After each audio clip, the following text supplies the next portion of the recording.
கால்நடை நண்பர்கள் அனைவருக்கும் வணக்கம். நான் உங்கள் விகே. இன்னைக்கு இந்த வீடியோவில் நம்ம எதை பற்றி பார்க்க போகிறோம் அப்படின்னா, சினை மாடுகளுக்கு என்ன பண்ணணும், என்ன பண்ணக்கூடாது அப்படிங்கிறத பற்றி தான் இன்னைக்கு இந்த வீடியோவில் நம்ம டீட்டெயிலாக சொல்ல போகிறோம்.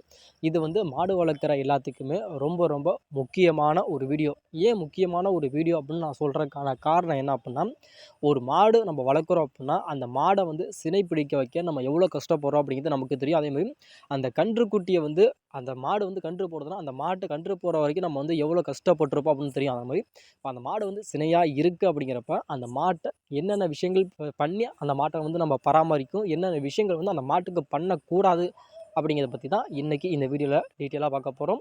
வீடியோவை ஸ்கிப் பண்ணாமல் பாருங்கள். இது மாடு வளர்க்குற எல்லாத்துக்குமே ரொம்ப ரொம்ப ஒரு இம்பார்ட்டண்டான ஒரு வீடியோ. இப்போ மாடு சினையாக இருக்குது அப்படின்னா, அந்த மாட்டுக்கு ஃபஸ்ட்டு நம்ம பண்ண வேண்டிய ஒரே ஒரு விஷயம் என்ன அப்படின்னா, அதாவது மாட்டுக்கு கொடுக்குற தீவன முறைகளை நம்ம ஸ்டாப் பண்ணாமல் நம்ம மாட்டுக்கு கொடுத்துக்கிட்டே வரணும். இப்போ தீவன முறைகள் நம்ம எடுத்துக்கிட்டோம் அப்படின்னா, நீங்கள் வைக்கோல் கொடுக்கலாம், இல்லை மேய்ச்சலுக்கு கூட மாட்டை ஓட்டிகிட்டு போகலாம். அப்படிங்கிறப்ப பசுந்தீவனமாக இருக்கட்டும், உலர் தீவனமாக இருக்கட்டும், அது இல்லாமல் அடர் தீவனமாக இருக்கட்டும், இது எல்லாமே சரிவர நீங்கள் மாட்டுக்கு கொடுத்துட்டே வாங்க. இது எல்லாமே நீங்கள் கொடுத்துக்கிட்டு வரீங்க அப்படின்னாலும், அந்த மாடு நீங்கள் கொடுத்தீங்களா அடர் தீவனம், உலர் தீவனம் எல்லாமே கொடுத்தீங்களா, அந்த தீவனங்கள் எல்லாமே செரிமானம் ஆகணும் அப்படின்னா நீங்கள் என்ன பண்ணணும் அப்படின்னா, அந்த மாட்டுக்கு வைக்கோல் அப்படிங்கிறது ரொம்ப ரொம்ப முக்கியம். ஏன்னா வைக்கோல் அப்படிங்கிறது எதுக்காக அப்படின்னா, நம்ம மாட்டுக்கு கொடுத்தா அந்த தீவனங்களை செரிமானப்படுத்துறது, செரிமானத்துக்கு முக்கியமான ஒரு பங்கு வகிக்கிறது எது அப்படின்னா இந்த வைக்கோல். அப்படின்னா அந்த மாட்டுக்கு வைக்கோல் அப்படிங்கிறது மாட்டுக்கு கொடுக்க வேண்டியதுங்கிறது ரொம்ப ரொம்ப அவசியம். இது ஒன்று. நம்பர் 2 என்ன அப்படின்னா, மாட்டை நம்ம சுத்தமான இடத்துல கட்ட வேண்டியது ரொம்ப ரொம்ப அவசியம். ஏன்னா சுத்தமான இடத்துல எதுக்காக கட்ட சொல்கிறதுக்கான காரணம் என்ன அப்படின்னா, இப்போ மாடு சில பேர் என்ன பண்ணுறாங்க அப்படின்னா, அதாவது மாடு கட்டுற இடம் அதாவது குண்டும் குழியுமா இருக்குது. அதாவது பள்ளமேடில் மாட்டை கட்டக்கூடாது. ஏன் கட்டக்கூடாது அப்படின்னா, கன்றுக்குட்டி அப்படிங்கிறது வயிற்றில் இருக்குது அப்படிங்கிறப்ப தலைகீழாக தான் கன்றுக்குட்டி இருக்கும். தலைகீழாக அப்படின்னா எப்படி சொல்கிறது அப்படின்னா, இப்போ அந்த வால் பகுதி இருக்குல்ல, அந்த வால் பகுதியில் தான் அந்த தலை அப்படிங்கிறது 2 கால் இருக்கும். கீழே பார்த்தோம் அப்படின்னா 2 கால் இருக்கும். அப்படிங்கிறப்ப மாடு கன்று போடுறப்போ ஃபஸ்ட்டு வர்றது என்ன அப்படின்னா 2 கால், ஒரு தலை தான் ஃபஸ்ட்டு வரும்.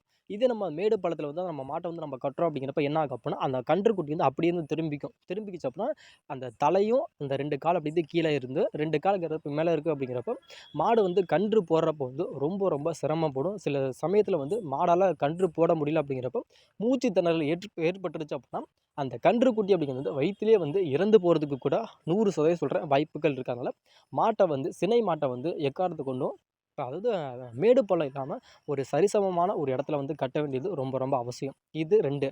3வது ஒரு விஷயம் என்ன அப்படின்னா, மாடை நம்ம மேய்ச்சலுக்கு நம்ம ஓட்டி போகிறோம். அப்படிங்கிறப்ப என்ன பண்ணணும் அப்படின்னா, அந்த மாட்டை எப்படி சொல்கிறேன்னா, ஒரு மேடு பள்ளத்தில் நம்ம ஏற்றி இறக்குறோம். அப்படிங்கிறப்போ ரொம்ப பொறுமையாக மாட்டை ஏற்றி இறக்கணும். சில பேர் என்ன பண்ணுறாங்கன்னா, அந்த மேடில் ஏறல அப்படிங்கிறப்ப சில பேர் அதட்டுறாங்க, சில பேர் அடிக்கிறாங்க. அப்படிங்கிறப்ப அதனால கூட அந்த மாடு சில சமயத்தில் அந்த ஒரு பயம், அந்த ஒரு பதட்டத்தில் சில மாடுகளை பார்த்தோம் அப்படின்னா, அந்த இடத்துல அந்த ஒரு பயத்திலே சில மாடுகள் அப்படியே ஆடு கை கால்லாம் ஆடுங்க, உதறும்.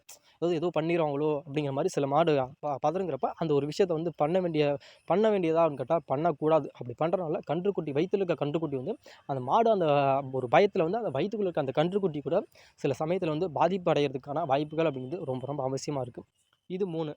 4வது விஷயம் என்ன அப்படின்னா, மாட்டை நீங்கள் எக்காரணத்தை கொண்டும் தண்ணீரை நீங்கள் ஒரு அளவோடு கொடுக்கறது ரொம்ப ரொம்ப நல்லது. ஏன் அளவோடு கொடுக்கறது நல்லது அப்படின்னு கேட்டால், இப்போ சில மாடுகள் இருக்குது அப்படின்னா, அந்த மாடுகள் என்ன பண்ணால் சில சமயத்தில் ரொம்ப தண்ணீர் குடிக்குங்கிறப்ப நம்ம மாட்டுக்கு 1 தொட்டி 2 தொட்டிங்கிற மாதிரிலாம் தண்ணி கொடுக்கக்கூடாது. அதாவது மாடுக்கு நம்ம தண்ணி வைக்கிறோம் அப்படின்னா அதை லிமிட்டோடு வச்சுக்கணும். காலையில் அந்த மாட்டுக்கு நம்ம தண்ணி காட்டுறோம் அப்படின்னா, அதை விட்டுட்டு சாயங்கால டைமில் காட்டலாம், இல்லை மதிய டைமில். ஒரு நாளைக்கு குறைஞ்சபட்சம் சொல்கிறேன், சினை மாடுகளுக்கு 2 நேரம் மட்டும் தண்ணி கொடுங்க. அது ரொம்ப ரொம்ப நல்லது. அதிகமான தண்ணீரை கொடுக்கறத ரொம்ப ரொம்ப அவாய்ட் பண்ணுங்கள். எதுக்காக அவாய்ட் பண்ண சொல்கிறேன் அப்படின்னா, இப்போ அதிகமாக நம்ம அந்த மாட்டுக்கு நம்ம தண்ணீரை நம்ம கொடுக்குறோம். அப்படிங்கிறப்ப ஏன்னா வயிற்றில் இருக்க கன்றுக்குட்டி நல்லா இருக்கட்டும் அப்படிங்கிறக்காக நம்ம தண்ணீர் கொடுக்குறோம். அது தப்பா? ஏன் தப்புன்னு சொல்கிறேன்னா, அந்த கன்றுக்குட்டி வயிற்றில் இருக்குது அப்படிங்கிறப்ப சில சமயத்தில் இப்போ நீங்கள் கொடுத்த தீவனங்களை அது அசை போட்டு அதோட உடம்பையும் பராமரிச்சுக்கணும். அதேமாதிரி வயிற்றுக்குள்ள இருக்க கன்றுக்குட்டி பராமரிக்கணும். அப்படிங்கிறப்ப நம்ம அதிகமாக அந்த தண்ணீரை அந்த மாட்டுக்கு நம்ம கொடுத்துட்டோம் அப்படின்னா, வயிற்றுக்குள்ளே இருக்க கன்றுக்குட்டி பாதிப்படையும். ஏன் பாதிப்படையும்னா, மாட்டால் அதிகமாக மூச்சு விட முடியாது.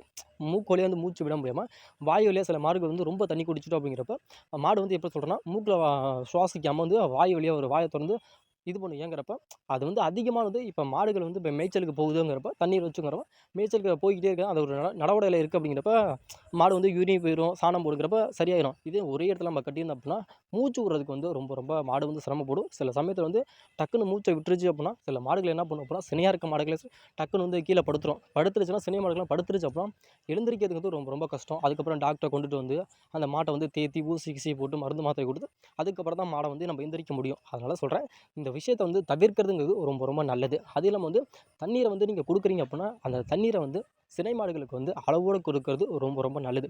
மாட்டுக்கும் நல்லது, நமக்கும் அதான் நல்லது. ஏன்னா அதிகமாக நம்ம கொடுத்துட்டோம் அப்படின்னா அப்புறம் மருத்துவ செலவு வந்து நம்ம தான் வந்து பண்ணுற மாதிரி இருக்கனால இதை பண்ணுறது ரொம்ப தவிர்க்கிறது ரொம்ப ரொம்ப நல்லது. இப்போ நான் சொன்னது எல்லாமே வந்து மாட்டுக்கு பண்ண வேண்டியது.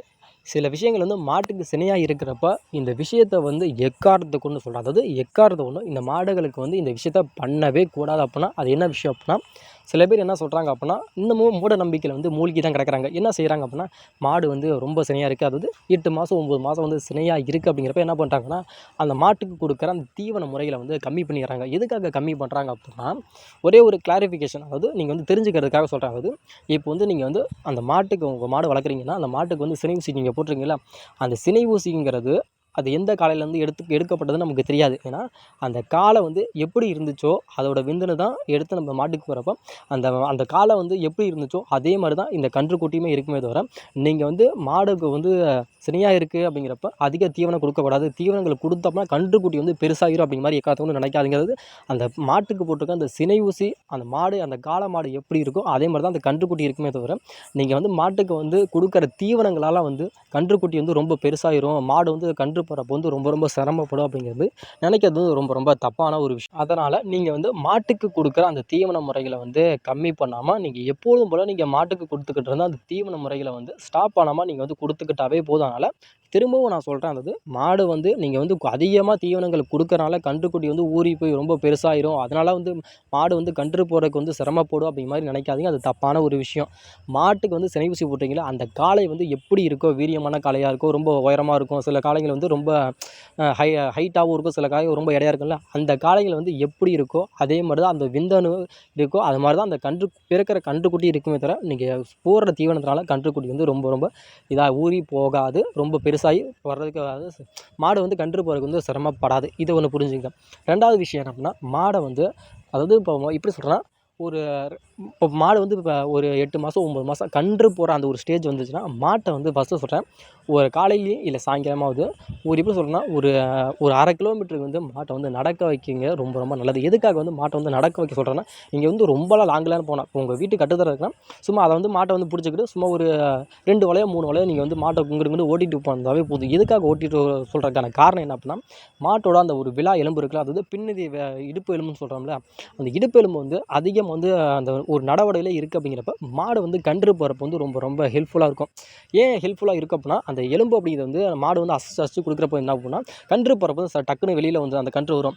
இதை நம்ம வந்து ஒரே இடத்துல மாடு கட்டி இருக்குங்கிறப்ப மாடு கன்று போடுது அப்படிங்கிறப்ப அந்த எலும்பு அப்படியே தான் இருக்கும். ஏன்னா அந்த ஒரு உராய்வு அப்படிங்கிறது அந்த ஒரு அசைவு அப்படிங்கிறது இந்த எலும்புக்கு இல்லாமல் இருக்கனால அந்த கன்றுக்குட்டி வந்து போடுறதுக்கு வந்து ரொம்ப ரொம்ப சிரமப்படுவதனால ஒரு வீட்டுக்குள்ளேயே ஒரு 2 ஒரு 3 அந்த ஒரு ரவுண்டில் வந்து நீங்கள் வந்து சுற்றி மாட்டை ஓடிட்டு வந்தீங்க அப்படின்னா மாடு வந்து கன்று போகிறப்ப வந்து ரொம்ப ரொம்ப ஒரு ஹெல்ப்ஃபுல்லாகவும் ஒரு பாதுகாக்காகவும் இருக்காங்க.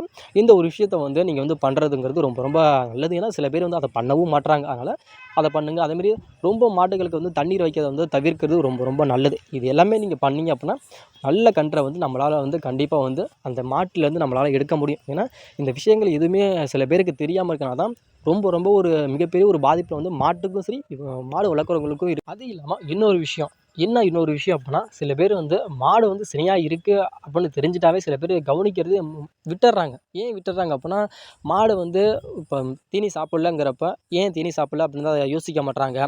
தண்ணீர் குடிக்கலாம், எதுக்கு தண்ணீர் குடிக்கலாம்னு யோசிக்க மாட்டாங்க. மாட்டுக்கு வந்து ஒரு கவனிப்பு அப்படிங்கிறது வந்து இல்லை, மாடு வளர்க்குற யாருக்குமே இல்லை. சில பேர் என்ன பண்ணிட்டாங்கன்னா சரி ஏனோ தானோன்ட்டு மாடு சினையாக இருக்குதா அவ்வளோதான், மாடு கன்று போடுதா அவ்வளோதான் அப்படின்னு போயிடுறாங்க. சில பேர் வந்து மாட்டை வந்து என்ன விஷயங்கள் நடக்குது, மாடு ஏன் தண்ணி குடிக்கல, ஏன் தீனி சாப்பிடல, ஏன் இப்படி இது நட வைக்க நடக்கிறப்போ ஏன் கால் நொண்டுது, ஏன் இப்படி இருக்கோம்னு எந்த ஒரு கவனிப்பும் இல்லாமல் இருக்கிறது தான் சில இந்த சமயங்கள் வந்து கன்றுக்குட்டியோட வளர்ச்சி அப்படிங்கிறது ரொம்ப ரொம்ப தடைபடுது. ஏன் தெரியுமா, இப்போ மாடு வந்து இப்போ ஒரு கவனிப்பில் இருந்துச்சு அப்படின்னா காய்ச்சல் அப்படிங்கிறப்ப டக்குன்னு பார்த்தோன்னா அது எந்த ஒரு இதுவும் வராது. சில பேர் வந்து கவனிப்பே இல்லாமல் இருக்கனால மாடு வந்து காய்ச்சல் ஆயிடுச்சு தீனி சாப்பிடுங்கிறப்ப அந்த கன்றுக்குட்டிக்கு வந்து சரியான ஊட்டச்சத்து இல்லாமல் போயிடுச்சு அப்படிங்கிறப்ப அந்த கன்றுக்குட்டியோட ஒரு வளர்ச்சி அப்படிங்கிறது ரொம்ப ரொம்ப தடைபடும். சில பேர் வந்து சொல்கிறாங்க, அதாவது எங்கள் மாட்டுக்கு வந்து நாங்கள் எல்லாமே நாங்கள் பார்க்குறோம், இந்த மாடு என்ன இந்த தாட்டி வந்து ரொம்ப ரொம்ப சின்ன ஒரு கன்றுக்குட்டியாக வந்து போட்டிருக்கு, இது எதனாலன்னு தெரில, என்ன பண்ணன்னு தெரில, ஆனால் நிறைய தான் நாங்கள் தீவனங்கள் போட்டோம், ஆனாலும் ஏன் இப்படி இருக்குன்னு இல்லை. ஏன்னா நீங்கள் போட்டிங்க தான், நாங்கள் இல்லைன்னு சொல்ல, ஆனாலும் மாடுக்கு வந்து எந்த ஒரு கவனிப்பு இல்லை. அதாவது கவனிப்பு அப்படிங்கிறத விட எப்படி சொல்கிறேன்னா, மாட்டுக்கு வந்து என்ன நடக்குது, காய்ச்சலில் என்ன இருக்குது அப்படின்னு நீங்கள் பார்க்காம விட்டனால அதுக்கு வந்து அந்த மாட்டுக்கு வந்து அது சாப்பிட்டு அந்த கன்றுக்குட்டிக்கு போக வேண்டிய அந்த உணவு அப்படிங்கிறது வந்து கிடைக்காம போனதால கன்றுக்குட்டி அப்படிங்கிறது வந்து ரொம்ப ரொம்ப பாதிப்படையனால கண்டிப்பாக சொல்கிறேன், மாடை வந்து சினையாக இருக்குது அப்படின்னா அந்த மாட்டை வந்து அதிகமாக வந்து கவனிக்க வேண்டியது ரொம்ப ரொம்ப நல்லது. அதாவது மாட்டை வந்து சுத்தமான ஒரு இடத்துல கட்டுங்க, மேடு பள்ளம் இல்லாமல் கட்டுங்க, மாட்டுக்கு கொடுக்குற அந்த தண்ணீரை வந்து அளவோட கொடுங்க. அது இல்லாமல் வந்து மாட்டை வந்து எக்காரணத்தை கொண்டு சொல்கிறேன், ஒரே இடத்துல கட்டாமல் மாடு கன்று போட போகுது ஒரு 8 மாதம் 9 மாதம்னா அந்த மாட்டை வந்து ஒரு நடவடையில் வச்சுருங்க. அதாவது சும்மா அதாவது நீங்கள் கட்டுத்தரையிலேயே வந்து சும்மா ஒரு 2 தாட்டி 3 தாட்டி வந்து நடக்க வச்சுக்கிறது ரொம்ப ரொம்ப நல்லதுனால அப்படி நடக்க வச்சுக்கிட்டிங்கன்னா கன்றுக்குட்டி அப்படிங்கிறது போடுறப்ப வந்து ரொம்ப ரொம்ப மாடு சிரமம் இல்லாமல் கண்டிப்பாக வந்து போட்டனால இது வந்து இந்த ஒரு கன்று மாடு வந்து போடணும் அப்படிங்கிறதுக்காக நம்ம 1 வருஷம் இல்லை 2 வருஷம் வந்து மாட்டுக்கு வந்து அவ்வளோ உழைச்சிருக்கோம். ஆனால் அந்த உழைப்பு அப்படிங்கிறது வந்து வேஸ்ட் ஆகக்கூடாது. அதனால் இந்த ஒரு இப்போ நான் சொன்ன இந்த விஷயத்தில் கண்டிப்பாக